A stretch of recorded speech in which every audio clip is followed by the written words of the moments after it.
remercie M. Berche, donc directeur général de l'Institut Pasteur de Lille, de me faire confiance pour vous parler de ce sujet cet après-midi, ce soir.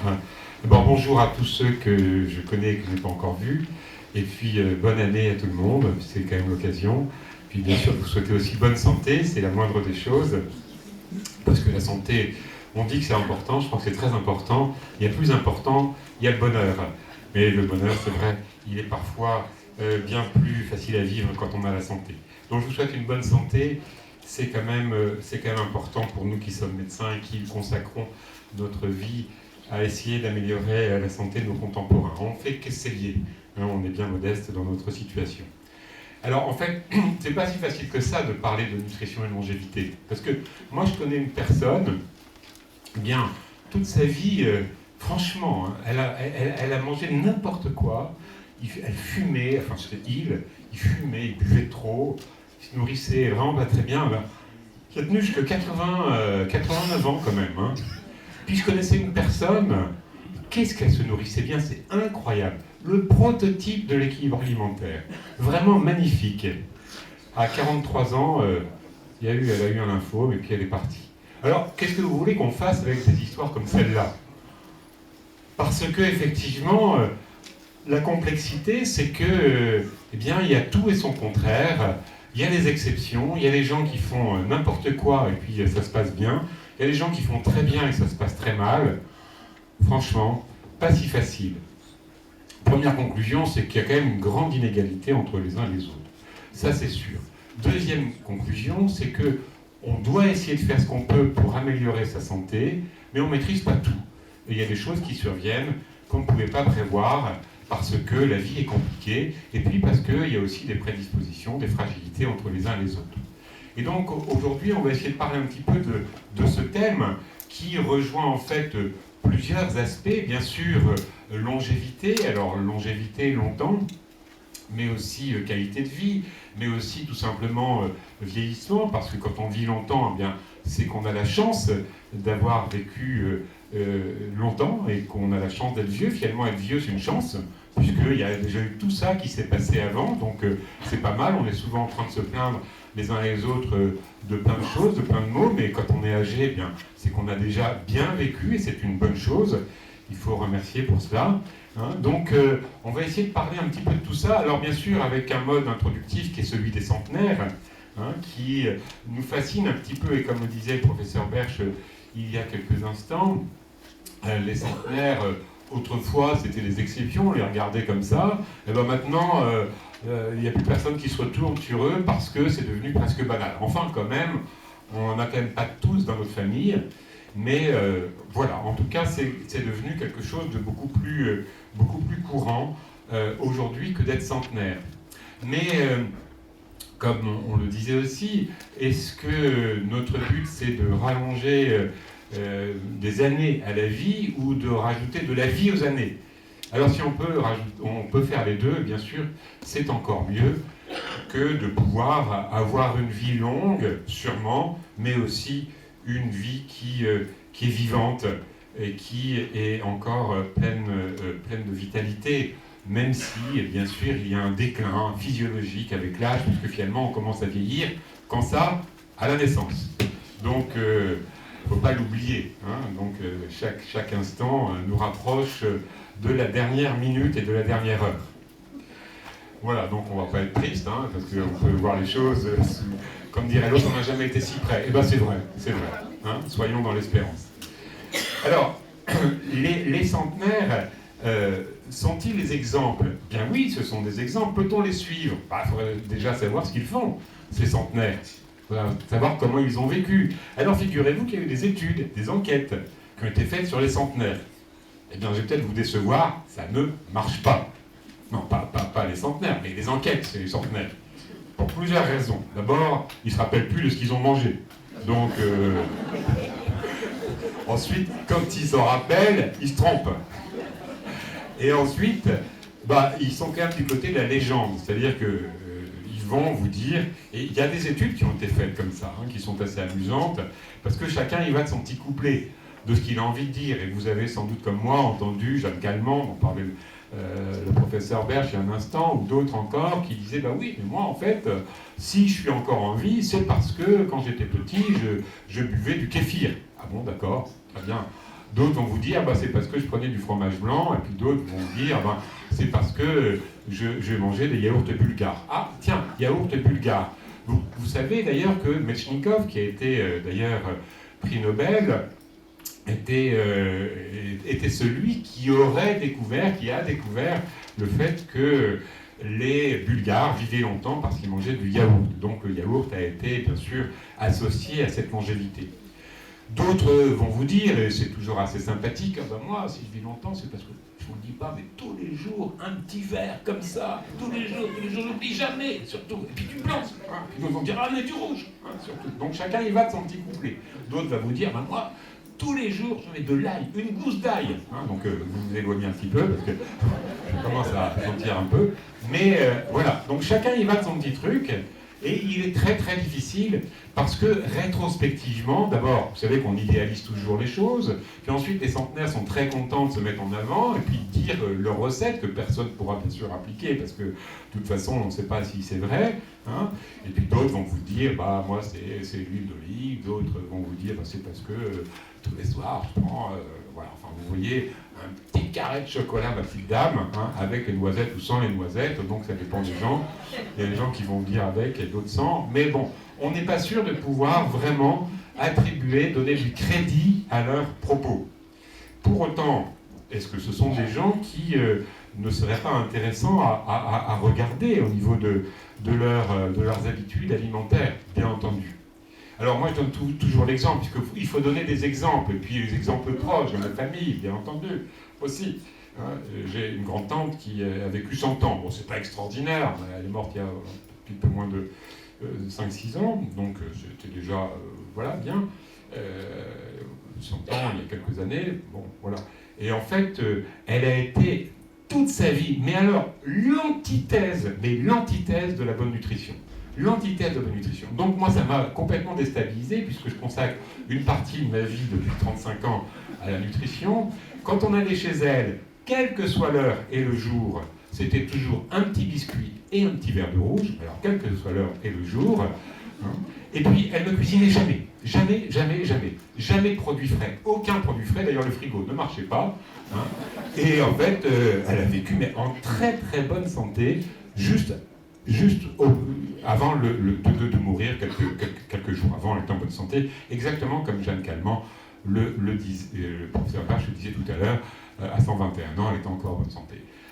Alors, bon, quand même, on va tirer une petite leçon de ma grand-tante, parce que cette chère tante, eh bien, elle avait quand même une certaine frugalité. C'est-à-dire qu'elle ne se nourrissait pas de façon extrêmement copieuse. Elle était d'ailleurs un petit peu chétive, mais tonique, puisqu'elle jouait encore du piano à 98 ans, elle avait encore une vingtaine d'élèves. Donc voilà, donc bien tonique. Mais on retient frugal. Bon, chez le temps, c'était pas très varié et c'était pas toujours de l'excellente qualité et pas beaucoup de produits frais que des conserves. Donc on va un petit peu remettre en question nos certitudes. Il y a peut-être un petit facteur génétique, mais peut-on jouer quand même sur l'alimentation? Alors d'abord, avant de regarder un petit peu plus près ce qui pourrait expliquer ou améliorer la longévité et la qualité de vie, bien entendu, regardons un petit peu, voyons la différence qu'il y a entre longévité, qui est le titre de la conférence, et espérance de vie. Notre espérance de vie, elle est pas mal quand même. Vous savez qu'on est le 5e pays au monde pour l'espérance de vie. 82,3 ans, tous sexes confondus. Alors, pas d'allusion à tous sexes confondus. Hein. Donc, tous sexes confondus, on est à 82,3 ans. Donc, les femmes, un petit peu plus, bien sûr, et les hommes, un petit peu moins. Ne me demandez pas à quoi c'est dû les femmes un petit peu plus. Moi, j'ai une petite idée. Hein, c'est parce qu'on travaille tellement pour s'occuper d'elles.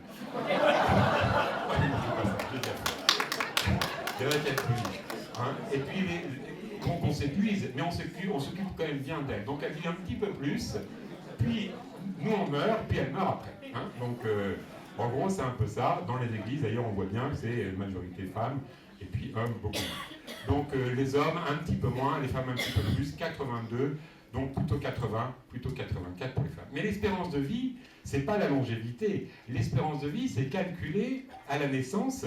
Quand vous naissez, eh bien, vous avez cette espérance de vie, aujourd'hui, qui est calculée et qui dépend essentiellement, quand même, de la mortalité infantile. C'est curieux, mais quand il y avait beaucoup de mortalité infantile, puisqu'on calcule l'âge à laquelle les gens meurent, tous, s'il y a beaucoup de bébés qui meurent, s'il y a beaucoup de mortalité néonatale, eh bien l'espérance de vie, elle s'effondre.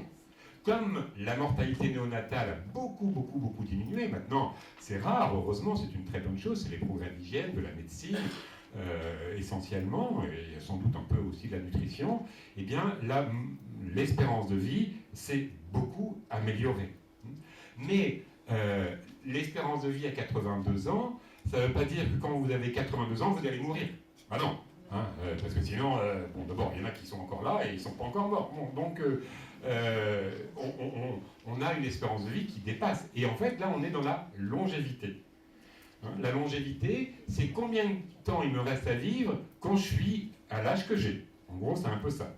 Eh bien, quand j'arrive à 81 ans, il ne me reste pas une année à vivre. Il me reste beaucoup plus à vivre. Puisque au plus vous vieillissez, au plus vous avez des chances de vivre longtemps. Et donc, à 82 ans, il vous reste encore, en moyenne, attendez, hein, je ne suis pas le bon Dieu, hein, donc en moyenne, 5 ans, par exemple. Puis quand vous arrivez à 89, eh bien, vous en reste encore 4. Et quand vous arrivez à 93, encore au moins 3,5, et ainsi de suite, et ainsi de suite. Hein, parce que, à chaque fois, si vous êtes arrivé à ce stade-là, c'est que vous avez survécu, vous êtes très bon. Vous êtes un survivant, entre guillemets. Hein, donc la longévité, c'est combien de temps il me reste à vivre à l'âge que j'ai. Hein, donc cette longévité, elle évolue tout le temps, en fonction aussi de beaucoup de choses. Elle évolue non seulement en fonction de la façon dont on vit, on a vécu, mais elle évolue aussi en fonction, malheureusement il faut le dire, mais heureusement aussi, en fonction des soins qu'on apporte aux maladies qu'on risque d'avoir, bien sûr. Et quand on soigne bien les maladies, hein, puisqu'il est évident qu'on souhaite tous être en bonne santé, c'est normal, c'est un vœu tout à fait légitime, hein, mais on a aussi la chance, même quand on a une maladie, d'être mieux soigné.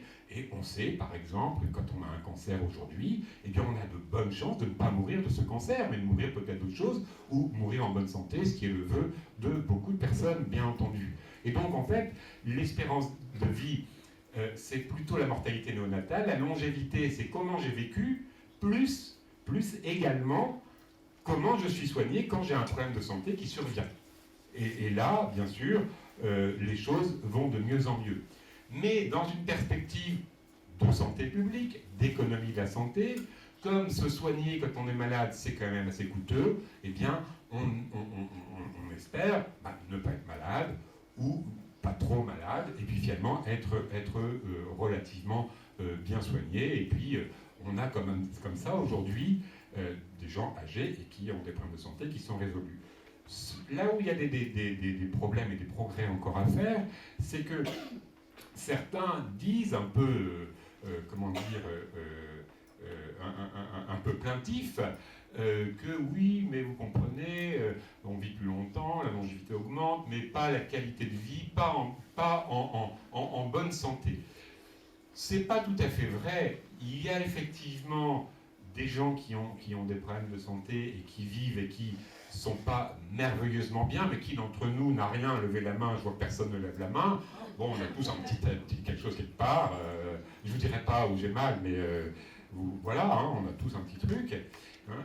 Mais il est certain qu'il y a aujourd'hui un certain nombre de gens qui vivent longtemps et pas en qualité de vie absolument parfaite, mais aussi beaucoup d'entre vous, beaucoup d'entre nous, je me mets dans le lot, eh bien, on est quand même, à un certain âge, encore bien en forme. Et donc, c'est vrai que la qualité de vie, à certains écarts, a l'air de ralentir, ce qu'on appelle la vie en bonne santé, a l'air d'être un petit peu ralentie, mais globalement, combien de personnes de 80 ans sont encore extraordinairement en forme aujourd'hui ? C'est absolument ahurissant.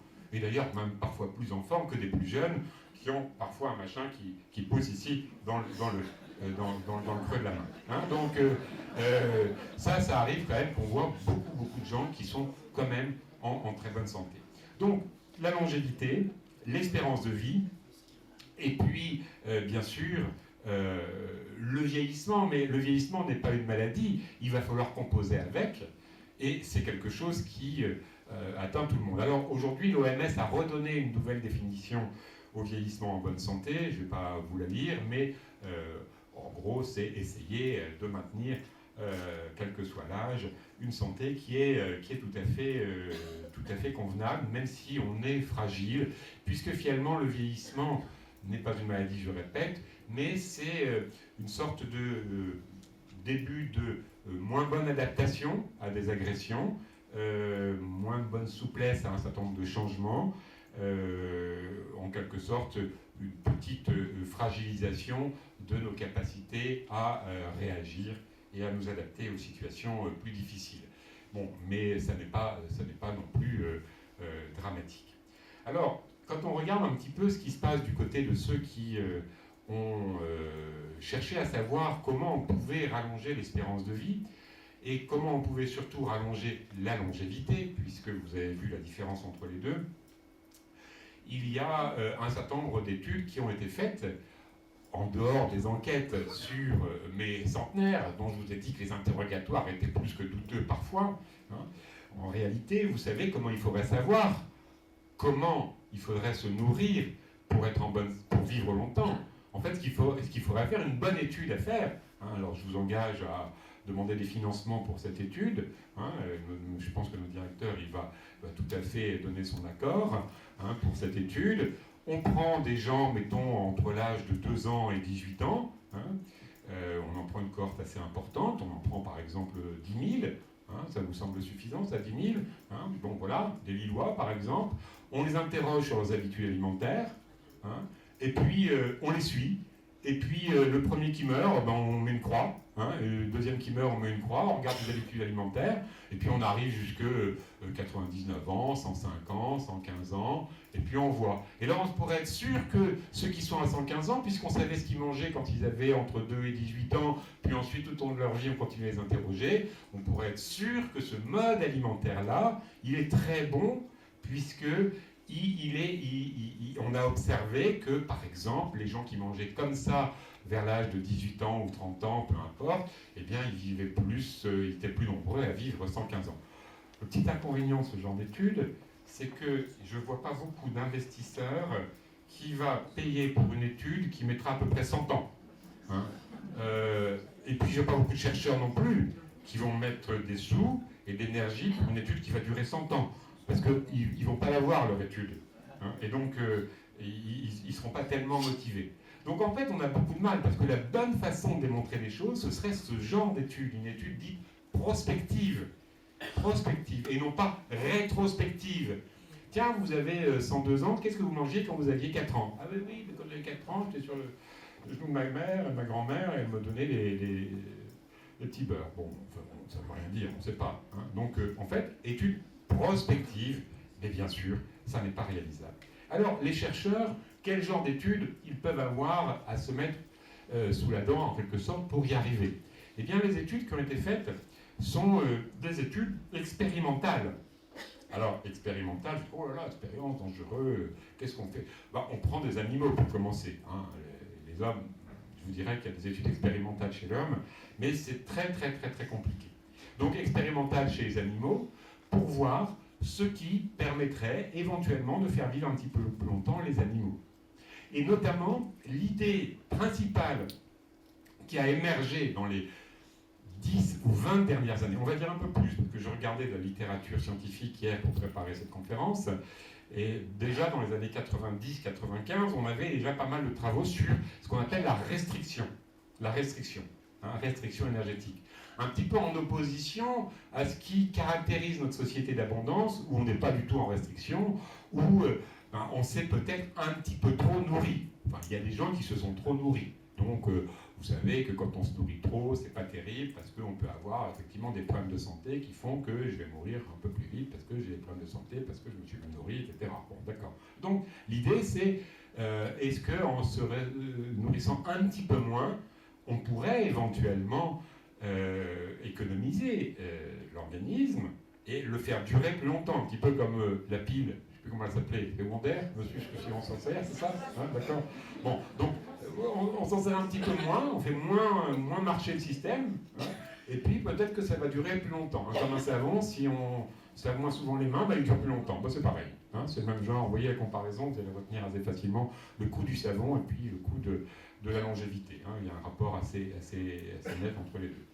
Alors en fait, ce qui se passe, c'est que quand on mange des calories, eh bien, ça va entraîner par l'organisme des réactions métaboliques. Hein, le métabolisme, vous connaissez, c'est ce gros mot que les nutritionnistes prononcent et les physiologistes prononcent, qui veut dire toutes les activités énergétiques de l'organisme. Hein, toutes les activités pour transformer l'énergie. Eh bien, quand on mange, eh bien, les activités métaboliques se mettent en route et finalement vont produire un certain nombre, nécessairement, avec la respiration, avec ce métabolisme pour transformer en présence d'oxygène les nutriments et les utiliser, eh bien, vont produire des espèces, alors des espèces et des molécules chimiques qu'on appelle espèces oxygénées réactives, que vous connaissez, qu'on appelle vulgairement radicaux libres. Et donc, on sait qu'au plus on mange de calories, au plus on crée de radicaux libres, au plus d'ailleurs, et c'est un peu le paradoxe, on a une activité physique sportive intense, trop intense d'ailleurs, au plus on crée aussi ces radicaux libres qui usent le corps. Hein, qui peuvent user le corps et notamment user l'ADN, les protéines et les lipides. Et donc à l'inverse, on dit que si on mange un petit peu moins, eh bien on va peut-être économiser le corps, moins produire de ces espèces chimiques indésirables, enfin dites indésirables parce qu'en fait elles sont utiles aussi, c'est compliqué, hein, et voyons, et peut-être du coup vivre un petit peu plus longtemps. Alors, beaucoup d'expériences ont été faites, notamment chez les animaux, mais alors avec des résultats absolument compliqué. Parce que, d'abord, je vous rappelle, si vous ne le savez plus, c'est que l'homme n'est pas tout à fait pareil qu'une mouche, qu'un rat ou même qu'un singe, hein, donc il y a une petite différence, ou qu'un chien, parce qu'on fait l'étude aussi sur des chiens, et puis que les protocoles sont compliqués. On observe de temps en temps chez certaines espèces des effets positifs, mais d'autres non. Parfois des effets inverses, parfois pas d'effet du tout. Il y a des études qui ont été faites dans beaucoup d'espèces qui ne sont pas des primates. Donc primates, c'est singes et apparentés. Et il y a un chercheur d'une unité CNRS de Toulouse qui a fait des travaux très très intéressants et qui a montré que en fait, ça dépendait sans doute de plusieurs conditions. Notamment, est-ce que l'animal en question, la drosophile, la mouche, l'araignée, alors vous allez voir, c'est curieux, il y a des différences entre l'araignée et puis la mouche qui s'expliquent assez bien. Le rongeur, l'éléphant, et puis d'autres espèces encore, ça dépend si l'animal a une capacité d'avoir de la reproduction pendant de nombreuses années. Parce que s'il n'a pas cette capacité à se reproduire pendant de nombreuses années, l'homme peut se reproduire pendant de nombreuses années. On peut dire que l'homme, à peu près, l'homme, la femme, à peu près 30 ans de reproduction, on pourrait même dire peut-être plus, 40 ans, voilà, de reproduction possible. Il y a des espèces animales où ce n'est pas du tout le cas, où il n'est pas possible que l'espèce animale ait plusieurs cycles de reproduction. Le cycle suivant sera le dernier, puis après l'animal va mourir, parce que son espérance de vie est assez courte. Et donc, quand c'est comme ça, eh bien, il y a un avantage éventuellement, à avoir une espérance de vie un peu plus longue. Et donc une longévité un peu accrue. S'il n'y a pas ça, il n'y a pas forcément d'avantage. Par exemple, pour l'homme, il n'y a pas vraiment un avantage, puisque supposons qu'il y ait une famine, et que les femmes, à ce moment-là, n'aient plus d'ovulation, puisque c'est ce qui se passe quand il y a une famine, les femmes n'ont plus d'ovulation, eh bien, c'est pas très très gênant, parce que, supposons que la famine disparaisse, eh bien, l'ovulation va réapparaître, et de toute façon, comme la femme a plusieurs années devant elle pour avoir à nouveau une reproduction, eh bien, il n'y a pas d'intérêt pour la survie de l'espèce, à rallonger l'espérance de vie en se nourrissant moins. Et donc, il y a des études qui ont montré que ça dépendait de ça. Ça dépendait aussi de la capacité que l'animal a ou pas de se déplacer beaucoup. Si l'animal a la capacité de se déplacer beaucoup et d'aller chercher à d'autres endroits où il n'y a pas de nourriture, où il y a de la nourriture, alors que là où il est, il n'y a pas de nourriture, eh bien, à ce moment-là, s'il a la capacité de se déplacer pour aller chercher la nourriture ailleurs, eh bien, c'est pas spécialement intéressant de vivre longtemps, parce que de toute façon, il a une solution de rechange. Vous voyez un petit peu le raisonnement. Et donc les études ont montré que c'était peut-être ça qui déterminait. Et par exemple, l'araignée, elle, eh bien, elle ne peut pas beaucoup se déplacer. Et bien donc, il y aura un effet assez fort de la restriction chez l'araignée, mais pas chez la mouche. Hein, donc vous voyez, c'est tout à fait curieux. Et la différence entre l'éléphant et le rongeur, eh bien, c'est que l'éléphant, quand il n'y a pas à manger, peut aller ailleurs, et le rongeur a eu un petit territoire qui est beaucoup plus petit. Donc pour vous donner une explication sur les différences entre les animaux. Donc c'est un peu compliqué, mais vous voyez le raisonnement, ça dépend de l'utilité ou pas de vivre un peu plus longtemps en fonction du bénéfice que je risque d'en avoir pour retrouver une nutrition normale et une fécondité ultérieure. Puisque finalement, dans la finalité de l'humanité, notamment chez les femmes, il est toujours important dans la finalité qu'il y ait la possibilité que l'espèce continue à durer au-delà de la vie personnelle. Notre vie personnelle, c'est une chose, mais la vie de l'espèce est une autre chose. Donc ça, c'est un premier point. Alors, du coup, comme c'est difficile le fait d'avoir des preuves chez les hommes, chez les animaux, il y a des études qui ont été menées chez les hommes. Vous allez dire, ben oui, mais tout à l'heure, vous avez dit que chez les hommes, c'était très compliqué parce qu'il fallait attendre 100 ans, les gens meurent ou meurent pas. Non, ben alors, il y a d'autres études qui ont été faites. Hein. Alors, on a commencé par des études chez les singes, pour savoir si, en restreignant les singes, les primates, alors il y a les macaques, il y a plein d'espèces comme ça, c'est très compliqué de faire des études sur les singes. À Pasteur, on n'a pas de singes, enfin, il n'y a pas moi, on n'a pas de singes, on a d'autres espèces animales, mais c'est très compliqué d'avoir des singes parce que c'est des animaux qui vivent longtemps, et puis c'est compliqué, encore une fois, de bien s'en occuper. Mais il y a des équipes américaines qui ont des singes, et donc des études sont faites, mais les singes vivent longtemps. Ils peuvent vivre 20 ans. Donc vous voyez un peu pour les chercheurs l'investissement. Parce que quand vous faites un travail, vous avez besoin d'être publié. Hein. Et donc il y a parfois des gens qui publient d'ailleurs un peu trop vite, parce qu'ils disent on en a marre, ça fait 20 ans qu'on est dessus. Et donc il y a eu des critiques, parce qu'ils publient, et puis en fait on leur dit oui mais attendez, tous vos animaux ne sont pas encore morts, et donc vous dites que la longévité c'est rallongé, mais comment vous pouvez dire qu'ils ne sont pas encore tous morts? Oui mais on en a marre, ça fait 20 ans qu'on est dessus, c'est déjà mon premier étudiant il y a 2 générations qui a commencé, enfin vous voyez un petit peu les histoires, donc il y a des études qui sont faites chez les primates. Alors chez les primates, donc chez les singes, eh bien les études ont montré des effets qui sont aussi curieusement variables. Mais les chercheurs, parce que nous on est scientifiques, donc on essaie de comprendre pourquoi il y a des résultats variables. Et en fait, c'est assez vraisemblablement, vous savez, quand c'est comme ça, on prend des singes, et puis on leur donne leur nourriture. Par exemple, supposons qu'un singe soit comme un proche des besoins d'un homme, mettons un petit peu moins, parce que souvent ils ont une masse qui est plus petite, mettons 1500 kilocalories. Alors on leur donne 1200, au lieu de 1500, on leur donne 1200. Et puis, on leur donne 1200 tout le temps. Et puis, on voit combien de temps ils vont vivre par rapport à un autre groupe qui n'a pas cette restriction. Le problème, c'est le groupe contrôle. C'est l'autre groupe, le groupe qui sert de contrôle, celui à qui on ne fait pas cette restriction. Et souvent, les interprétations viennent du fait que le groupe contrôle, le groupe des singes qui n'ont pas soumis à la restriction, eh bien, ils sont surnourris. Et donc, en fait, on compare des singes restreints par rapport à des singes surnourris. Il faudrait les comparer à des singes bien nourris. Et quand on regarde maintenant par rapport à des singes bien nourris, alors quand on fait par exemple la différence entre les singes sous-nourris et trop nourris, eh bien les sous-nourris vivent plus longtemps. Logique, parce que les autres sont surnourris. Maintenant, quand on compare des singes sous-nourris par rapport à des singes bien nourris, c'est-à-dire juste ce qu'il faut, eh bien on ne voit plus de différence. Donc casse-tête, on n'y arrive pas, mais c'est sans doute parce que le problème, c'est peut-être pas tellement, et ça sera un message important, je vous dirai tout à l'heure, après avoir tout expliqué tout ça, on essaiera de donner les choses importantes, c'est peut-être pas tellement de se sous-nourrir qui est important, mais c'est de bien se nourrir. Parce que quand on se sous-nourrit, il peut y avoir des conséquences. Alors maintenant, il y a des études qui ont été faites chez les hommes. Donc nous, enfin pas moi, hein, mais je ne sais pas si elle est volontaire. Il y a eu des volontaires comme ça, on prend des volontaires, et puis on les met pendant 1 an, 2 ans, 3 ans. Il faut les payer cher, hein, mais je ne sais pas ce qu'ils peuvent en faire de ce qu'on leur paye, parce qu'ils ne sortent pas de leur casemate.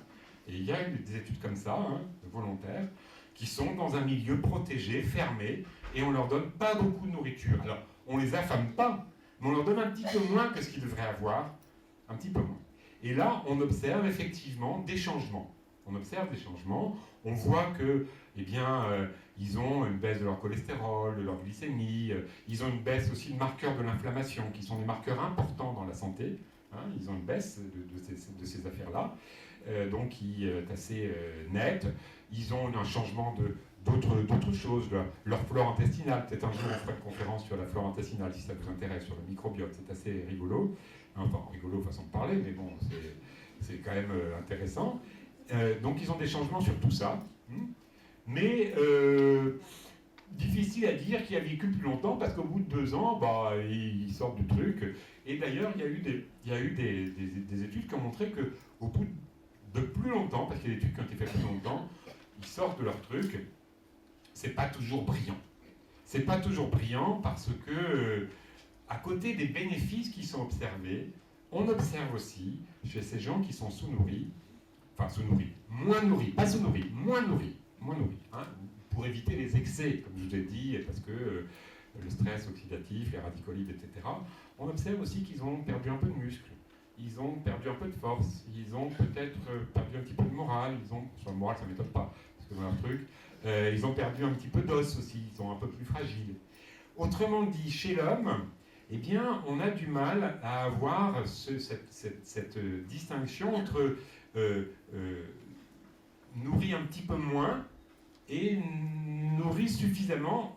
On est très vite dans le pas assez dès qu'on se nourrit moins. La limite entre la restriction modérée et les déficits nutritionnels et les manques et les carences est très très faible chez l'homme. Très très faible chez l'homme. C'est d'ailleurs pourquoi l'homme cherche toujours à manger spontanément un petit peu plus.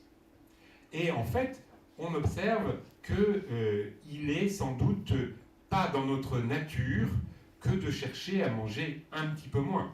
Parce qu'on sent bien intuitivement que notre survie, notre force, elle vient de manger suffisamment.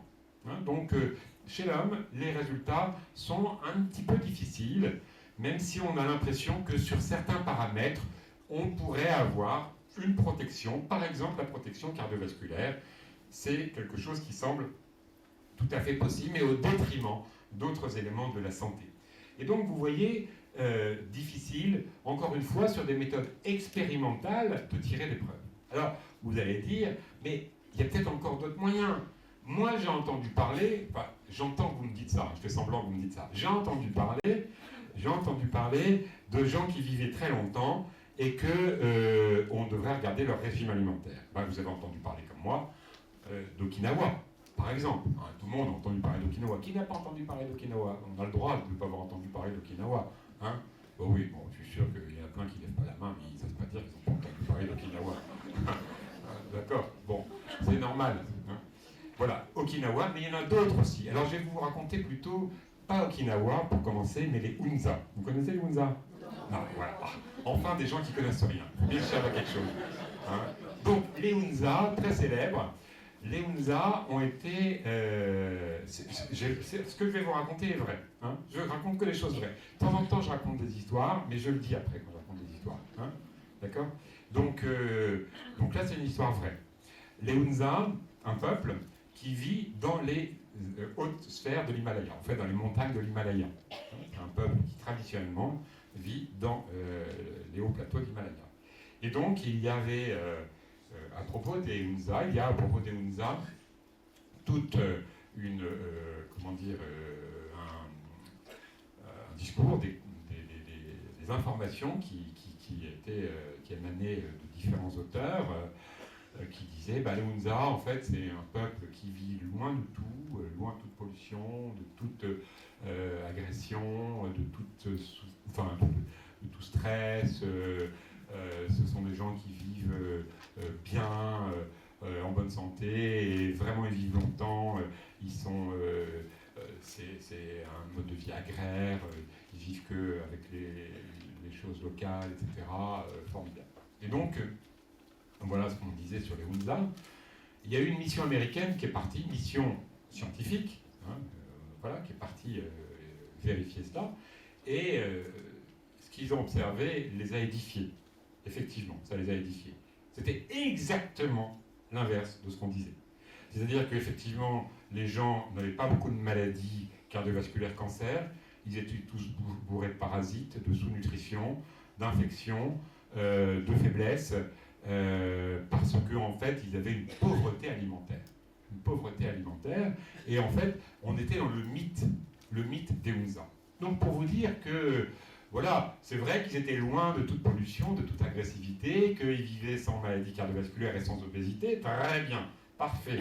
Mais aussi, au niveau de leur état de santé, c'était pas brillant.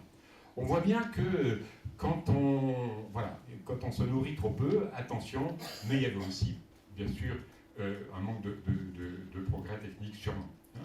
Et d'ailleurs, on sait très bien aujourd'hui que, je vais vous donner des chiffres, parce que je en donne peu, mais beaucoup de travaux depuis très longtemps ont montré qu'on ne pouvait pas vivre convenablement avec un apport trop faible en protéines. Et que les protéines qui sont importantes pour la santé doivent être aux alentours de 10% minimum. Mais éventuellement, on peut être qu'à 10%. Alors en France, on est à 15%, un petit peu plus, même 15, 16, 17%. Des études ont montré aussi que quand les gens mangeaient un peu moins de protéines, ils pouvaient un tout petit peu compenser, entre guillemets, en mangeant plus de calories. Parce que dans ce cas-là, les calories épargnent les protéines. Je ne vais pas vous expliquer pourquoi, c'est un peu compliqué. Voilà. Mais quand les gens ne peuvent pas manger plus de calories, eh bien, ils n'épargnent pas leurs protéines. Et donc, ils ont un déficit nutritionnel. C'est ce qui se passait chez les Hunza. Alors, chez les Okinawa, qu'en est-il ? Les Okinawa, c'est plus sérieux. C'est beaucoup plus sérieux, mais c'est simplement pour vous mettre en garde contre tout ce qu'on entend souvent en nutrition ou dans d'autres domaines. Je parlerai tout à l'heure à nouveau un petit peu d'autres facteurs, d'autres idées reçues en nutrition. Dieu sait s'il y en a, des idées reçues en nutrition, et des drôles de principes qu'on entend à droite et à gauche.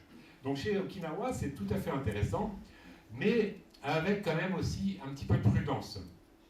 Ça a été pas mal étudié, beaucoup étudié. Okinawa, c'est une île au sud du Japon, qui était assez peu peuplée, et chez une population dans lesquelles on avait observé une longévité apparemment plus importante que les Japonais non Okinawa, parce qu'ils sont japonais aussi, comme dirait l'autre, ils sont tous dits japonais, donc ça vous comprenez, ils sont tous dits japonais, mais là c'est Okinawa et d'autres c'est Tokyo. Donc, alors c'est des choses qui remontent quand même à la période des années 40, 50, 60, c'est déjà assez ancien, même encore plus ancien. Et à l'époque, la différence était nette sur l'espérance de vie, sauf que lorsque Okinawa a commencé à ressembler aux apports nutritionnels du Japon, eh bien, la différence diminuait un petit peu entre les deux. Et puis, sauf qu'on avait peut-être aussi des petits problèmes statistiques, et notamment après la guerre, il semblerait, alors les gens sont un peu fâchés là-dessus, tout le monde n'est pas d'accord, il semblerait qu'après la guerre, on ait surestimé l'âge des habitants d'Okinawa. Tout simplement parce que les Américains, c'était des batailles féroces entre Japonais et Américains. Ils ont gagné, les Américains, le Japon a été occupé, et il n'y avait plus beaucoup de survivants. Notamment, les hommes étaient presque tous morts, et il y en a qui étaient quand même encore survivants, et aux survivants, on leur a demandé leur âge. Mais comme ils étaient plus tout à fait capables de le dire, les registres étaient... Il y a eu, semble-t-il, certains pensent qu'il y a eu un petit peu de surestimation au niveau de l'espérance, de l'âge de la date de naissance des Okinawa. Toujours est-il qu'on pense quand même que c'est un mode alimentaire qui est assez sain, même on pourrait dire très sain, et qu'il n'est pas du tout exclu qu'il y ait une petite différence par rapport aux Japonais non Okinawa. À ceci près, c'est que La santé cardiovasculaire est un peu meilleure, mais le poids des sujets est un peu plus bas, la taille est un peu plus basse, la masse musculaire est un peu plus faible, la masse osseuse est un petit peu plus faible. Ils ont en quelque sorte un peu des stigmates d'une légère sous-nutrition, avec comme bénéfice, vraisemblablement, moins de maladies cardiovasculaires. Déjà au Japon, il y en a vraiment très très très peu, enfin à l'époque il y en avait très très peu. Et puis peut-être une petite amélioration au niveau de l'espérance de vie, mais pas si importante qu'on l'imaginait. Donc c'est la même chose que chez mes sujets de tout à l'heure. Un bénéfice peut-être d'un côté, mais des inconvénients de l'autre, notamment au niveau de la croissance, et en particulier parce que l'apport en protéines est un peu faible. Et quand on est en apport protéique trop faible, et bien finalement on développe mal la masse musculaire et la masse osseuse, qui sont quand même très importantes pour la qualité de vie et la longévité ultérieure. Donc des résultats qui sont un petit peu contradictoires. Et puis aussi on a observé que le poids de naissance des enfants en Okinawa était assez faible, et on comprend pourquoi, puisque les femmes ont aussi une petite restriction énergétique, donc ça s'explique très bien. Mais dans ces cas-là, on sait que quand le poids de naissance est faible, eh bien, c'est pas la faute à Okinawa, là j'allais dire que c'est la faute au régime occidental. Quand vous avez un poids de naissance qui est faible parce que votre mère a été mal nourrie pendant la grossesse, hein, donc voilà, quand votre mère a été mal nourrie pendant la grossesse, vous avez un poids de naissance qui est un petit peu faible, c'est pas nul, c'est comme ça, vous serez un peu plus chétif, sauf si vous êtes un petit peu trop nourri après. Si vous êtes un petit peu trop nourri après, là vous allez vous mettre à grossir beaucoup plus qu'un enfant qui n'était pas de petit poids de naissance à la naissance. Et donc en fait, c'est ce qu'on observe aussi chez les enfants okinawa aujourd'hui, c'est que aujourd'hui, malheureusement dans les générations qui suivent, eh bien ils ont plus de tendance à grossir s'ils sont des descendants de petits poids de naissance à la naissance, parce que les mamans ont été insuffisamment nourries. Donc vous voyez, c'est compliqué. Et finalement, la conclusion de toutes ces études, c'est que c'est pas si facile que ça de trouver la bonne piste pour rallonger, augmenter la longévité par la nutrition. En tout cas, la piste de la restriction est un petit peu ambivalente. La piste de la restriction est un petit peu ambivalente. Manger moins pour dire d'économiser la savonnette et vivre plus longtemps, on n'est pas sûr que ce soit la bonne solution. Il n'y a pas de preuve, et même un certain nombre de chercheurs disent c'est pas forcément que bénéfique. Ce qui ne veut pas dire que manger excessivement soit la solution. Bien entendu, bien entendu. Le problème de manger excessivement, c'est vraiment ça. Et donc, s'il y a un élément à combattre, c'est sans doute l'excès alimentaire, et c'est plus l'excès alimentaire qui pose problème que la restriction qui serait bénéfique. Et vous voyez qu'on est toujours en nutrition dans cet équilibre. Et d'ailleurs, une des réflexions que je voudrais avoir avec vous, c'est de dire, parce qu'on va parler un petit peu de ce qui se passe quand on est âgé, après, hein, on a vu comment on pouvait faire pour essayer peut-être de rallonger un peu la sauce, si je puis dire, mais après, qu'est-ce qu'il faut faire pour rester à peu près en bonne santé? Mais beaucoup de choses se préparent tôt. Beaucoup de choses se préparent tôt. Il n'est jamais trop tard pour bien faire, mais on pourrait dire que ce qu'il faut, c'est ne pas arriver, si possible, à un certain âge en ayant cumulé diabète, obésité, maladie cardiovasculaire, etc., etc. C'est ça qui est important en termes de prévention. Si possible. Ça se prépare tôt, ça. Ça se prépare tôt. Et ça se prépare comment? En évitant les excès quand on est jeune. C'est ça qui compte. Les excès quand on est jeune. Et moi, je passe mon temps, une partie de mon temps, à m'occuper un petit peu de ces questions-là. Voilà. Donc ça, c'est important. Donc, combattre les excès, si je puis dire, quand on est jeune, le problème, c'est que quand on est jeune, on s'en fout de ce quand on sera vieux. Parce qu'on ne pense pas qu'on doit être vieux. Et donc, on dit, oh oui, mais c'est pas pour les autres, ça, c'est une histoire de vieux. Ah bah non, bah, voilà. Donc, première chose, c'est vraisemblablement l'importance de la nutrition quand on est jeune, adolescente, de manger suffisamment, j'insiste suffisamment, mais pas trop, et plutôt bien. malheureusement, ça ne peut pas toujours se réverser. C'est-à-dire qu'il y a des choses qui se constituent et puis on ne peut pas toujours revenir en arrière. Mais, je répète, il n'est jamais trop tard pour bien faire. Quand on est plus âgé, eh bien, tant mieux. Remercions d'être déjà arrivé à un certain âge. Et à cet âge-là, mettons quand on est âgé, à partir de, allez, je ne vais pas donner de limite parce que chacun va se sentir visé. Allez, on se lance quand même. Hein, à partir de 60 ans, par exemple. Hein, eh bien, là, ce qui va être important, c'est de manger suffisamment, suffisamment, parce que on a à essayer de maintenir dans notre corps suffisamment de défense et de s'opposer au plus grand, plus grand critère ou plus grande caractéristique, physiologique qu'on observe chez les gens âgés. Alors, je me mets dans le bain, après tout, pourquoi pas, hein, j'ai juste passé les 61 ans, donc c'est bon. Hein, la masse osseuse, la masse maigre, j'en ai souvent parlé ici ou ailleurs, est un élément très important à maintenir. Très important à maintenir, parce que c'est ça qui va nous permettre de réussir un vieillissement, puisque c'est un peu ça l'enjeu. Hein. Et cette masse maigre, eh bien, elle est nourrie par deux facteurs que vous connaissez, qui sont toujours les mêmes, une bonne nutrition et une bonne activité physique. Ça, c'est très important. Quand on est en sous-alimentation, en apport trop faible, en apport un petit peu trop bas, eh bien, on risque de ne pas maintenir suffisamment cette masse-là. Donc je dis bien, si on peut maintenir l'activité physique, et si on peut maintenir une bonne nutrition, et je donnerai un petit peu des clés sur le plan qualitatif, bien entendu. Ça c'est bien sûr essentiel. Pour éviter cette fameuse condition du vieillissement qu'on appelle sarcopénie. Hein, Sarko, que vous connaissez Sarko. Non, avec un C, pas en tout cas. Hein. Sarcopénie, manque de maigre. Hein, Sarko, c'est maigre. Hein, donc, en grec. Pourvu qu'il n'y ait pas un latiniste qui me dit laissez du latin, parce que sinon. Hein, donc, sarcopénie, c'est manque de maigre, manque de masse musculaire. Alors, bien sûr, on est tous différents. Moi, par exemple, question maigre, muscle, c'est moyen. Hein. Mais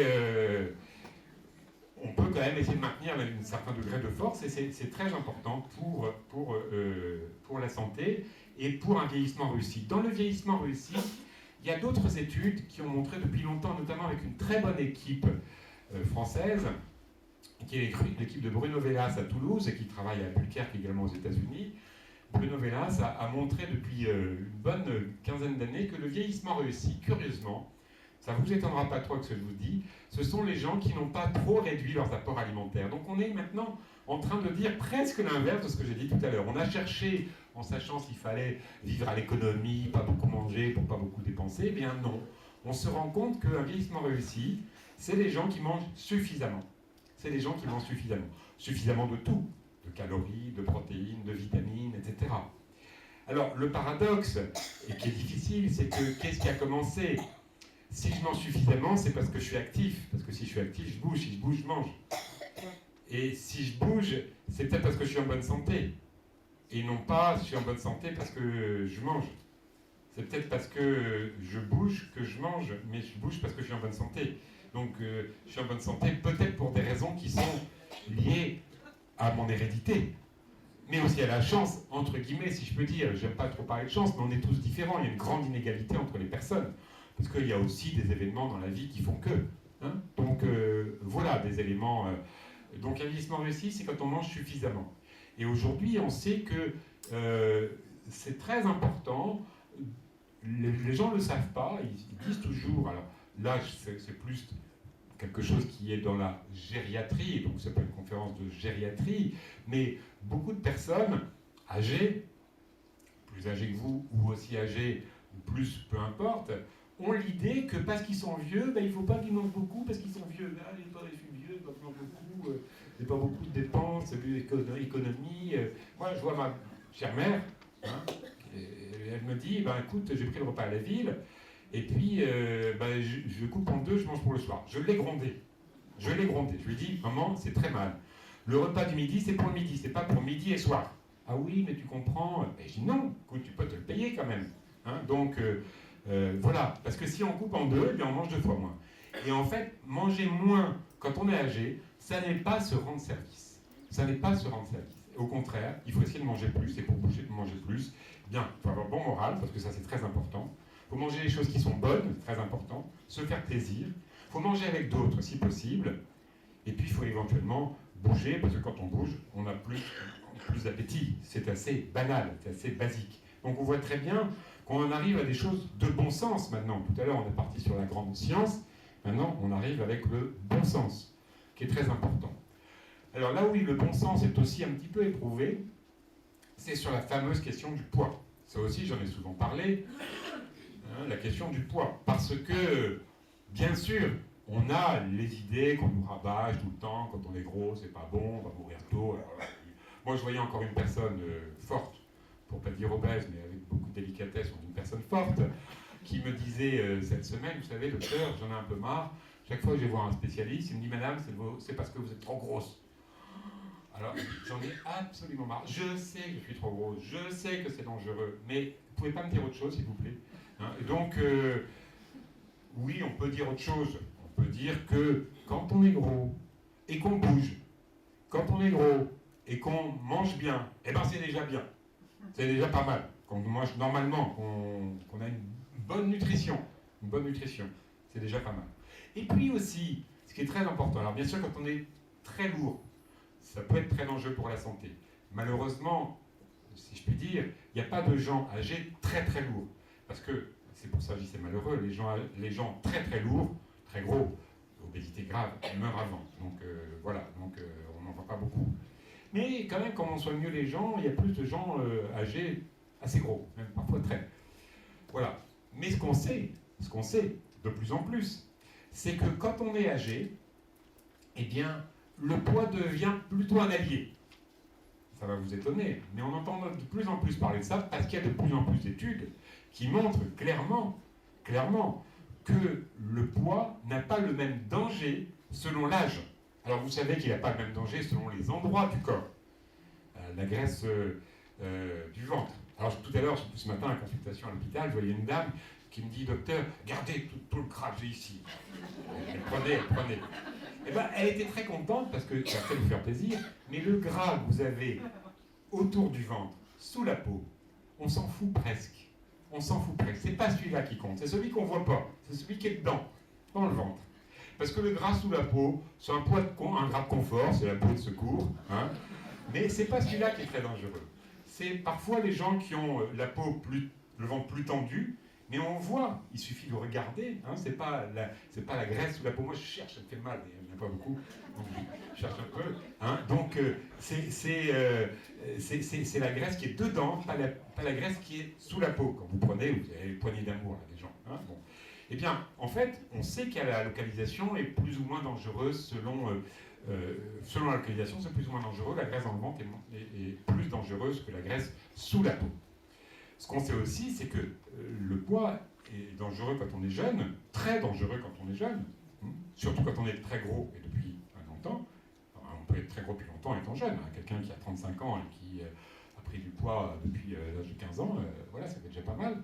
Hein. Et quand on est âgé, eh bien, ce gras est plutôt associé à une moindre mortalité. Hein. Donc, je ne vous encourage pas à grossir. Je ne dis pas, c'est pas grave, vous en foutez, c'est très bien, vous avez des kilos. Je dis simplement que il est statistiquement, mais même individuellement, préférable de maintenir un léger embonpoint. Alors, chacun dira ce qu'il pense et jugera de son léger embonpoint. Hein, je vous laisse libre. Je vous donne un chiffre, hein, c'est entre 28 et 30 kg par mètre carré. C'est là où c'est à peu près correct. Hein, donc, prenez votre poids sur votre taille au carré, puis vous voyez si vous êtes à 28 ou si vous êtes à 35 ou si vous êtes... Eh bien, quand on est légèrement enrobé, quand on est âgé, c'est plutôt associé à une meilleure longévité. Alors, avec un petit piège quand même. C'est parce qu'on va comparer. C'est toujours compliqué la science, parce que on est toujours, nous, en train de dire une chose et son contraire. Parce qu'on va dire, oui, mais c'est parce qu'on compare aux gens qui sont de faible poids. Et les gens qui sont de faible poids, qui sont âgés, indépendamment des gens qui ont maigri, parce qu'il y a des gens qui sont de faible poids parce qu'ils ont maigri, hein, donc là c'est parce qu'ils ont une maladie peut-être, hein, il y a des gens qui ont un faible poids et qui diminue avec le temps. Je dis à ma mère, il faut qu'elle grossisse. Je lui dis, il faut que tu grossisses, parce qu'elle est trop maigre. Hein. Donc, voilà. Eh bien, quand on compare à des gens qui sont maigres, eh bien, c'est le fait d'être maigre, âgé, qui n'est pas toujours l'idéal. Mais je vous rassure quand même, si vous êtes un peu mince, parce que vous n'y pouvez rien, mince et âgé, et que vous avez une bonne nutrition, et que vous avez une bonne activité physique, eh bien c'est très bien. Hein, et vous aurez peut-être une vie qui sera longue et heureuse, enfin on vous le souhaite, hein, on ne peut jamais être sûr de tout, bien entendu. Donc voilà un petit peu aussi quelques petites nuances sur l'effet de la nutrition, l'effet du poids sur la longévité. Alors, on a brossé pas mal de traits, on n'a pas encore tout dit, parce qu'il y a bien sûr encore d'autres pistes fort intéressantes. Si on va regarder quand même chez nos fameux Okinawa, quand même, j'ai un petit peu écorné légèrement le mythe Okinawa, même si voilà, il y a des choses qui sont un peu contradictoires, il y a des choses qui restent vraies. Hein. Qu'est-ce qu'ils ont comme alimentation? Ils ont une alimentation assez frugale, un petit peu comme je vous disais tout à l'heure, ma grand-tante. Hein. Enfin, c'est une sorte de famille cette conférence, hein, bientôt. Hein. Donc, on a une certaine frugalité. Hein. Frugalité, on pourrait l'associer aussi à sobriété. Hein. On pourrait aussi dire une certaine sagesse. Hein. Une certaine, oui, sobriété, frugalité, sagesse. Finalement, c'est des termes modération, hein, qui sont des termes de bon sens, qui me vont bien. Hein. Voilà, c'est dans cette dynamique où on réfléchit sur les questions éco-environnementales, c'est bien d'être plutôt dans cette dimension-là. Donc pas manger trop, hein, au-delà de ce qu'on... Sauf que, je répète, parfois il y a des gens qui ne mangent pas beaucoup, parce qu'ils sont pauvres. Les Hunza, par exemple, et donc c'est pas forcément la bonne chose. Dans le régime Okinawa, on observe aussi assez peu d'aliments transformés. Ce qui ne veut pas dire que tous les produits industriels sont mauvais. Ça serait une erreur de dire ça. Mais plutôt des produits bruts. Ce qui veut dire aussi que des produits qui s'assemblent. Hein. Donc il y a beaucoup de légumes, il y a des fruits, il y a du poisson, il y a des noix, il y a des céréales, il y a du riz, bien entendu. Du riz complet ou pas, il y a des huiles, il y a un petit peu de viande, il y a un petit peu de tout, il y a un peu de produits laitiers, pas trop, mais pas trop peu non plus, parce que c'est pas bon de les supprimer, et ainsi de suite. Et on voit une alimentation, somme toute, un peu rustique, un peu, un petit peu, oui, simple, on pourrait le dire les choses ainsi, qui se rapproche très fort du régime méditerranéen, qui nous va quand même mieux. Parce que dans le régime Okinawa, il y a aussi des aliments dont on n'a pas trop l'habitude, du tempeh, du tofu, des aliments à base de soja, à base de produits fermentés ou d'autres produits de ce type-là qui sont parfois un petit peu difficiles. Le régime méditerranéen est, j'allais dire, à mes yeux, plus intéressant quand même que le régime Okinawa. Qu'est-ce qu'on peut en dire du régime méditerranéen? Même beaucoup de choses. Parce que là, les études, contrairement à Okinawa, il y a des études, mais elles sont quand même un peu difficiles. Le régime méditerranéen, c'est extraordinaire les études qu'il y a. C'est extraordinaire. Vraiment, c'est fantastique. Et là, sur un très grand nombre d'études épidémiologiques, c'est-à-dire on observe des grandes populations pendant des années et des années, on observe toujours, que les gens qui ont un régime proche du régime méditerranéen, une mortalité qui est plus faible. Alors, je dis bien mortalité précoce, parce que la mortalité est de 100%, hein, pour tout le monde. Hein, donc, quand on dit moins de mortalité, c'est pas qu'il y a des gens qui ne meurent pas, il y a des gens qui meurent moins vite. Hein, ouais, on est d'accord.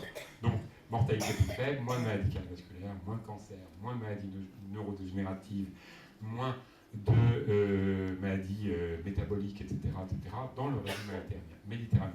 Quand il est bien suivi. C'est pas parce que vous allez passer une journée sur la Côte d'Azur que vous allez adopter un régime méditerranéen. Mon œil. Je suis sûr que vous pouvez faire tout à fait un régime anti-méditerranéen. Hein, du genre... enfin voilà. Bon, la bouillabaisse, d'accord, mais bon, après, il y a aussi beaucoup d'autres choses qui vont avec. Et aujourd'hui, on se rend compte que dans le pourtour méditerranéen du nord de la Méditerranée, orienté vers le sud, c'est-à-dire nous, il y a beaucoup de gens qui ont abandonné le régime méditerranéen. Hein, et qu'on y mange autant de frites que chez nous. Alors, pas autant de fricadelles quand même. Hein. Le fricadelle, c'est bien de chez nous. Hein. D'ailleurs, ils ne savent pas ce que c'est, et nous, on ne sait pas ce qu'il y a dedans. Mais eux, ils ne savent pas ce que c'est. Mais nous, on a un plus quand même. Hein. Nous, on sait ce que c'est. Eux, ils ne savent pas. Nous, on ne sait pas ce qu'il y a dedans, mais ils savent pas. Voilà. Donc, le régime méditerranéen est vraiment un très bon régime alimentaire, et on y trouve à peu près toujours les mêmes traits caractéristiques, et notamment beaucoup de produits végétaux et une alimentation variée. Parce que la clé, mais vraiment universelle, qui ouvre toutes les portes de la nutrition, c'est la variété. Je le dis à chaque fois, c'est tellement important, j'en ai tellement ras le bol de tous les discours qui nous disent faut pas manger ça c'est pas bon, pas de lait, pas de viande, pas de beurre, pas de pain, pas de... etc. Mais on se demande ce qu'ils mangent, hein, les gens, hein, vraiment, c'est impressionnant. Hein. Non, c'est une alimentation variée, la variété. Hein. Alors la variété dans la modération, bien entendu, parce que si vous mangez, je sais pas, la charcuterie le matin, le midi, et le soir, et puis pas la même, le matin les rillettes, le midi le saucisson, et le soir un gros pâté de sanglier. Bon. C'est très bon, je m'en rends. Moi, je trouve que c'est très bon. Hein. Mais voilà, c'est une variété qui n'est plus dans la bonne mouvance, si je puis dire. Donc, on retrouve toujours cette variété qui peut cependant, c'est un peu curieux, mais la variété, parfois, elle peut être compatible avec le fait que on mange. Si vous allez au Liban, par exemple, je suppose qu'il y en a qui y sont allés, c'est varié, mais c'est toujours la même chose. Hein. Donc on est assez surpris, mais malgré tout, sur une journée ou une semaine, il y aura 30 aliments. Hein. Mais ça sera à peu près toujours les mêmes. Mais on n'est pas dans la région monotone, l'alimentation monotone du genre frites kebab. Hein, ou voilà, il y a des gens, c'est ça. Hein, aujourd'hui, on voit des gens, pas forcément kebab, mais enfin fricadelle, mayonnaise et frites. Là, c'est pas varié. Dans une journée, pour vous donner un repère, vous devriez avoir au moins 14 aliments différents. Calculez un petit peu. Hein. Si vous n'avez pas 14 aliments différents, c'est que vous n'êtes pas varié. Vous n'êtes pas varié. Mais sur une semaine, vous pourriez monter jusque 30 ou 40 aliments différents. Hein. Donc je dis vraiment différents. En sachant qu'entre un yaourt à 0% et un fromage blanc, on va dire que c'est à peine différent. Hein. Donc différent. Hein. Donc ça, c'est un élément très important. La variété, avec une dominante de produits végétaux, mais on n'exclut aucun aliment. Sauf si on a des bonnes raisons d'exclure un aliment parce qu'on n'aime pas du tout, qu'on est complètement allergique ou qu'on a une maladie spéciale où il faut retirer cet aliment. Hein. Aujourd'hui, malheureusement, on est dans la mode des SAN, SAN, S-A-N-S, qui est épouvantable, parfois justifié dans à peu près 5% des cas, hein, mais dans les autres cas, mais pas justifié, où les gens suppriment toute une catégorie d'aliments, hein, notamment les gens qui suppriment le lait et le blé. Dans certains cas, ça peut être indispensable. Il y a des gens qui ont une vraie maladie cœliaque, une vraie intolérance au lactose avec malabsorption, etc. Hein, donc, on n'est pas du tout dans cette logique. Une bonne alimentation, c'est pas une alimentation dont on a retiré plein de choses. D'ailleurs, le summum, malheureusement, un peu le snobisme par excellence, c'est... alors, bien sûr, il y a le snobisme, et toi, ton régime, c'est sans gluten en ce moment ou... J'ai écrit un livre avec un collègue qui est très, très connu, beaucoup plus connu que moi, Claude Fischler, sur les alimentations particulières. J'en ai déjà parlé parce que c'est très intéressant. Il montre l'histoire qui m'est arrivée, d'ailleurs, je ne sais plus si j'ai déjà raconté ici. Hein, il montre l'histoire d'un repas avec plusieurs Américains qui sont à table. Puis il y en a un qui dit I am vegan, je suis végétalien. L'autre dit no gluten, l'autre il dit no lactose, l'autre il dit I am gluten free. Enfin, voilà. Chacun y va de son petit truc. Et j'étais récemment donc, à l'exposition universelle de Milan pour faire des conférences dans l'exposition universelle sur l'alimentation. Et je me suis retrouvé à table avec je crois que c'était 2 Américains et 2 Anglais. On était à 5. Et le premier a commencé en disant moi, pas de lait, le deuxième, pas de gluten. Et puis moi, je dis moi, je mange de tout. Donc le serveur était très très content, pour les autres, c'était très très compliqué. Et ils étaient tous venus pour parler de l'alimentation. Je trouvais que c'était mal parti. Franchement, c'était pas vraiment très, très reluisant leur affaire. C'est ça, hein, c'est ça aujourd'hui, chacun y va de son petit truc. Parfois c'est justifié, je répète, mais une bonne alimentation, c'est pas ça. Et bien sûr, la grande mode, c'est quand est-ce que tu jeûnes, toi, hein. Alors, le carême, je vous signale, commence, je ne vais pas me tromper, c'est le 14 février, j'espère ne pas me tromper. Non, le 15 février, merci, voilà. Hein. Mais d'ici là, vous pouvez très bien manger normalement. Le jeûne est une pratique qui a une dimension spirituelle, il faut reconnaître. C'est dans toutes les grandes traditions religieuses, le jeûne a une dimension spirituelle. Une ascèse, une élévation de l'esprit, etc. Très bien.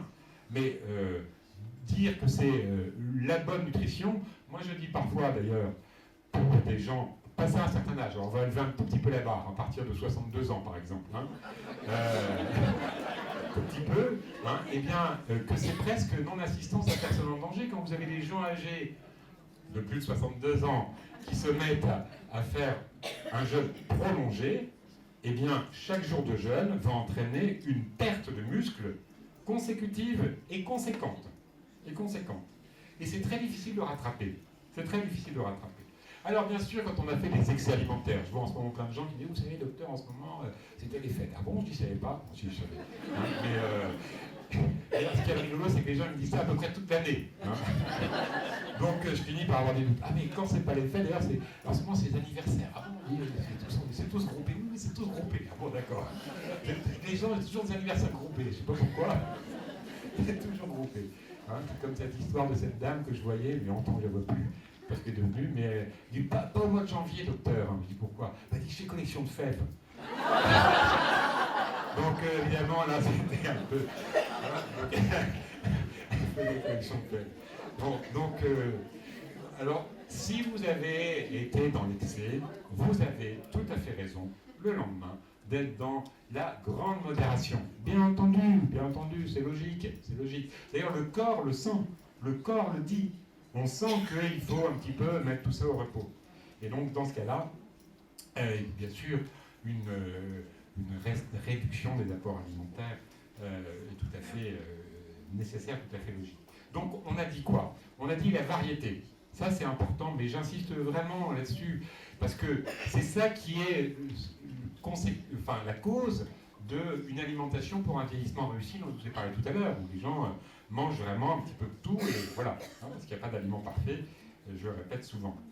Donc, l'inverse de la monotonie alimentaire, ça c'est une clé. L'autre clé, pas supprimer, mais c'est un peu un corollaire, pas supprimer une grande catégorie d'aliments. Alors, éventuellement, par exemple, on peut très bien vivre sans pain. Il y a des gens qui mangent du riz. D'accord, très bien. Hein, c'est tout à fait possible. On peut aussi ne pas manger de viande. C'est fait possible. Il faut manger du poisson. Mais bon, entre nous, manger du poisson matin, midi et soir. Alors, midi et soir quand même. Il y en a qui en mangent le matin. C'est parfois très bon. Vous savez, dans les pays nordiques, on mange du poisson le matin. Mais bon, c'est monotone. Hein, mais on peut très bien ne pas manger de viande. Hein, on peut ne pas manger de viande. C'est tout à fait possible. Hein. Ce qui n'est pas possible, c'est de ne pas manger une grande catégorie d'aliments. Par exemple, je ne mange pas de produits laitiers. Eh ben, ça, c'est dommage. Ça, c'est vraiment embêtant. Je ne mange pas de fruits et légumes. Eh ben, ça, c'est vraiment embêtant. C'est une grande catégorie. Je mange ni viande, ni poisson, ni œufs. Là, on est en train de passer dans l'alimentation végétarienne. Hein? Alors, l'alimentation végétarienne n'est pas une très mauvaise alimentation. C'est même plutôt, à certains égards, une assez bonne alimentation. Surtout quand on n'est pas végétarien. C'est-à-dire que quand on mange pas de viande, sauf de temps en temps on en mange. Si on fait ça, eh bien tout va bien. Et surtout si de temps en temps on mange du poisson. Parce que si on n'est pas dans cette situation-là, les végétariens, c'est un mode alimentaire qui a des qualités, hein, voilà, mais il n'a pas que des qualités. Et en particulier, il lui manque quand même un apport un peu en fer, un peu en zinc, un peu en protéines, mais surtout en oméga 3. Et quand on est végétalien, hein, ça c'est aussi un mode 100, les gens qui disent « moi, pas de produits animaux, zéro produits animaux, no produits animaux ». Et bien là, il manque vraiment beaucoup de choses, et notamment il manque de vitamine B12. Et là, c'est vraiment pas bon pour la santé. Donc, on a vu, hein, pas monotone, pas de régime sans, la chasse aux excès, bien entendu, mais en même temps, alors c'est peut-être parce qu'avec l'âge on bonifie, j'espère que c'est mon cas, mais je me dis quand même que parfois les extras sont bienvenus quand même. Ce qui est superflu, c'est ce qui donne aussi un petit peu de piquant quand même dans l'existence. Il n'est pas interdit de faire des extras. C'est bien de faire des extras. Ça veut dire qu'on peut en faire. Hein, donc voilà. Alors, bien sûr, il y a des gens de temps en temps qui ont des régimes alimentaires, il faut qu'ils soient assez stricts, mais même s'ils font un petit extra, du coup, ils se sentent moins dans cette situation de manque. Ça, c'est important aussi.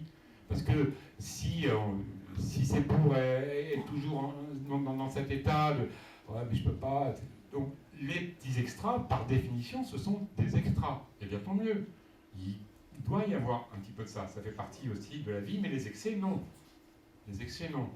Je pense que je vais organiser les entretiens nutrition de Pasteur Lille 2017. Vous voyez que je me projette sur le thème des excès alimentaires. C'est très intéressant de travailler sur les excès alimentaires qui peuvent avoir, c'est destiné à des professionnels ces journées, hein, on a beaucoup de monde comme ici. Eh bien, on parlera des excès, quel est leur sens, pourquoi, etc. Bien sûr, ne pas tomber dans l'excès, c'est évident. Un point aussi qui n'est pas très connu, sur lequel j'aime bien insister, parce qu'il est associé au problème de vieillissement, et donc de longévité, c'est celui de la cuisson. Hein, souvent, on ne parle pas beaucoup de la cuisson. Hein, il y a cette chose dont on ne parle pas. On ne parle pas de l'eau, on ne parle pas du sel. Donc, je vous dis que j'en parle pas comme ça. Vous savez que j'en ai parlé. Hein, l'eau, le sel. Hein, donc, boire suffisamment d'eau, c'est important. Pas manger trop de sel, tout le monde le sait. Hein, c'est connu. Et cuire. Il faut que je fasse attention. La fois dernière, je suis tombé. Donc, c'est vrai, vous n'avez pas vu? Non. Si. Et donc, la cuisson. Pourquoi la cuisson? Parce que la cuisson est parce qu'il y a aussi les gens qui veulent manger tout cru. Je suis en train d'écrire un très gros article pour l'encyclopédie médico-chirurgicale sur toute cette question des modes alimentaires. Et donc j'ai développé un chapitre sur les gens qui mangent tout cru. Pas qui vous mangent tout cru. Les gens qui mangent tout cru, pas cuit. Qu'est-ce qu'ils ont dans leur tête? Vous savez ce qu'ils ont dans leur tête? C'est très marrant parce que c'est ce qu'on appelle le principe d'incorporation. Je fais une première digression, donc c'est parenthèse, première parenthèse, deuxième parenthèse, puis j'essaierai de le fermer à la fin. Principe d'incorporation. C'est que quand vous mangez quelque chose, ce que vous mangez devient vous. Donc c'est facile à comprendre ça. Hein, quand je mange de la viande, je fais des muscles. Quand je mange une carotte, je deviens carotte. Enfin voilà, un peu.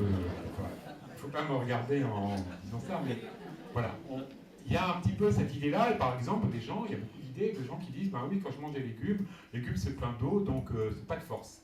Hein, il y a beaucoup d'idées là-dessus, c'est très intéressant. Les sociologues, les anthropologues travaillent beaucoup sur cette question. Et donc les gens qui mangent tout cru, c'est pour la parenthèse, hein, les gens qui mangent tout cru, ils disent, ben nous, un aliment cru, pour nous, c'est un aliment qui n'est pas mort. Un aliment qui est vivant. Alors ils pensent ça, mais ça n'a aucun sens. Aucun sens. Enfin, je suis désolé de leur dire, j'espère qu'il n'y a pas parmi vous des gens qui mangent tout cru. Tout cru, hein, ça n'a pas de sens. Hein, les aliments ne sont pas morts ou vivants. Voilà. Alors, évidemment, si vous mangez un insecte tout vivant, hop, vous le mettez comme ça, là il est vraiment vivant. Ça remonte, un escargot. La fois dernière, j'avais quand il est remonté. C'est drôle. Non, c'est vrai. Ça faisait vraiment drôle. Et donc. Autant que c'est que des escargots qui remontent, après que des grosses bêtes qui remontent. Donc, les gens qui mangent tout cru, ils disent on veut manger les aliments qui sont vivants et pas qui sont morts. Bien sûr, ça n'a pas de sens, mais ça montre, si vous voulez, ce principe d'incorporation qu'on peut développer sur beaucoup d'autres aspects. Hein. Et on sait que la cuisson améliore la qualité nutritionnelle des aliments. Il y a même des chercheurs qui ont dit, si l'homme est devenu plus fort, plus grand, plus intelligent, c'est grâce au feu. Parce que le feu a permis, sans aucun doute, d'avoir moins d'efforts masticatoires, de mieux préparer les aliments, de mieux faciliter leur assimilation, peut-être aussi de faciliter ensuite une conservation après. Et donc la cuisson a permis d'augmenter les apports alimentaires. Et il y a même certains aliments qui, crus, ne sont que peu ou pas mangeables. Hein, je pense par exemple aux légumes secs. Si vous mangez un pois chiche pas cuit, ça fait des boules ici après. Hein, donc difficile. Donc il y a des aliments qui doivent être non seulement trempés, mais cuits. Hein, donc Et donc, la cuisson a des effets positifs sur la digestibilité des aliments et a permis à l'homme de manger plus, mieux. Mais la cuisson a des effets négatifs, comme tout. Positif, négatif, ça ne vous surprend pas. Hein. Et donc, les effets négatifs, c'est que quand on cuit trop un aliment, il y a des molécules indésirables qui apparaissent. Et notamment, ce qu'on appelle des amines hétérocycliques, qui sont des substances qui sont pas très sympathiques, hein, qu'on trouve notamment sur la viande et le poisson grillé, cuit à la poêle, cuit au four, cuit sauté, voilà, hein, cuit dans ces conditions-là. Voilà. Et puis il y a même d'autres molécules encore moins sympathiques, alors vous allez le retenir, hein, pour votre petit repas d'amis de samedi soir, ça va faire chic, hein, les hydrocarbures aromatiques polycycliques. Répétez, les hydrocarbures aromatiques polycycliques. Hein. Donc, ça fait bien. Ce qu'il faut, c'est réussir à le placer dans la conversation. C'est assez difficile. Les hydrocarbures aromatiques polycycliques sont vraiment très bonnes. Très bonnes. Hein, c'est quand vous faites cuire au barbecue puis que c'est grillé. Les gens disent ah, j'ai un petit morceau grillé, tu me le laisses. Hein, mais non, c'est pas bon. Hein, tu me le laisses. Non, c'est pas bon. Ce sont des molécules cancérogènes. Et puis il y a surtout d'autres molécules qui sont un petit peu différentes, qu'on appelle les composés de Maillard. Maillard est un grand chercheur français qui a découvert en 1913 les composés qui ont porté son nom, les composés de Maillard. Il était de l'Est de la France, et en fait il a découvert des molécules qui sont issues du brunissement des aliments lorsque vous faites cuire des aliments glucidiques, donc du pain par exemple, des pâtes ou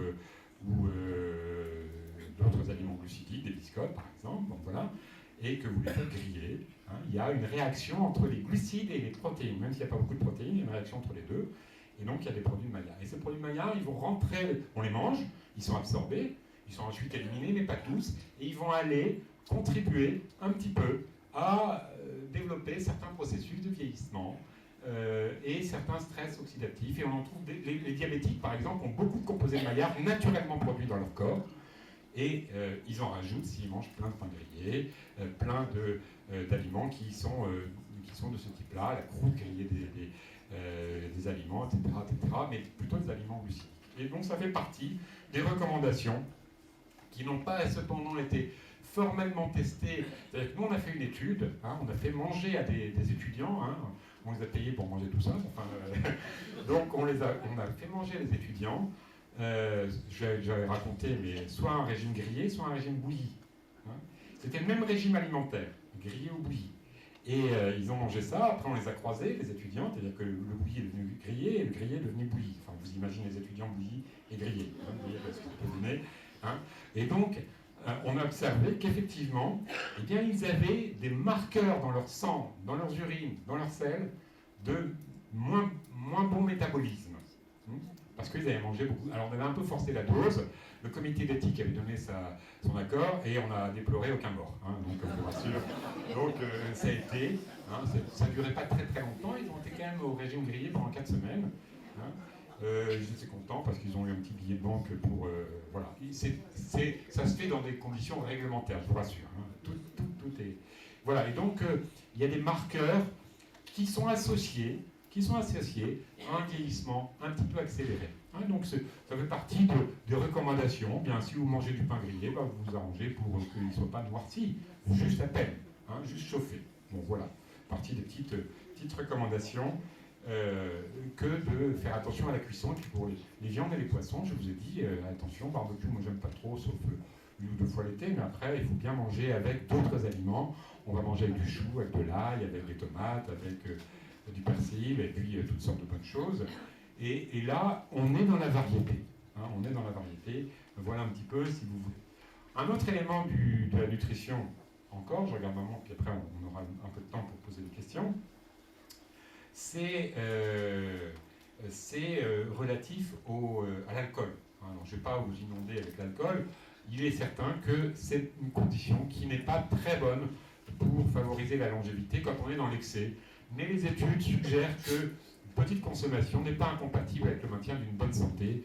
On est toujours aussi dans la modération. Beaucoup d'études qui ont été faites, et après je vais essayer de ne pas vous assommer encore avec trop de connaissances, pas les miennes, enfin les connaissances de la science, hein, ont porté sur des marqueurs nouveaux, parce que vous avez vu, c'est un peu compliqué pour savoir si une nutrition est bonne. Hein, on n'a pas toujours les éléments.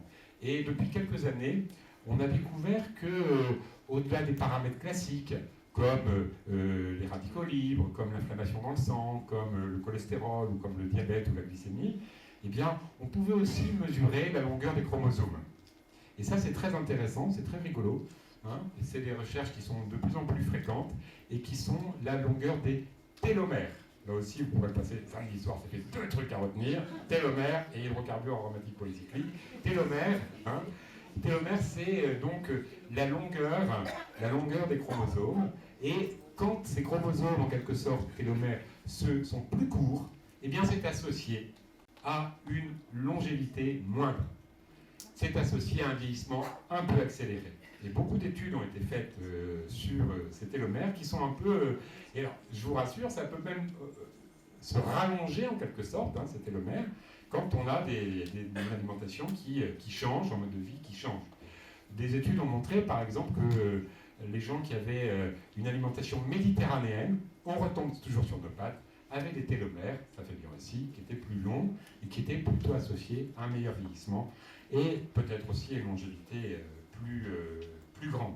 Donc on voit bien que les progrès sont très nombreux pour essayer de comprendre un petit peu ce qui peut nous permettre de vivre mieux et plus longtemps, pour essayer, hein, donc on est vraiment dans cette dimension de mettre les chances de son côté, mais on n'est jamais sûr. On n'est jamais sûr. Hein.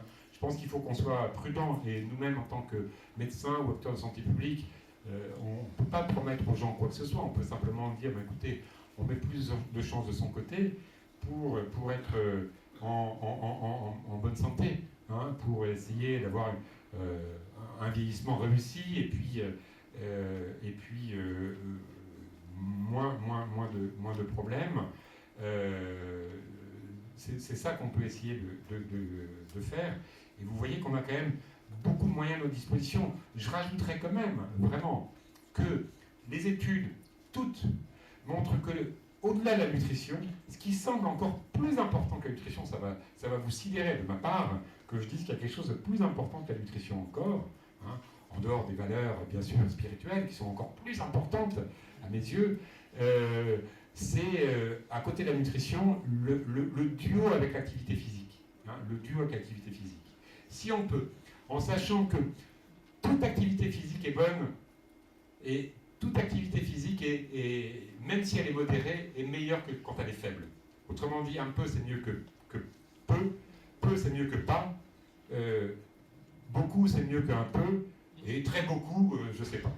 Hein.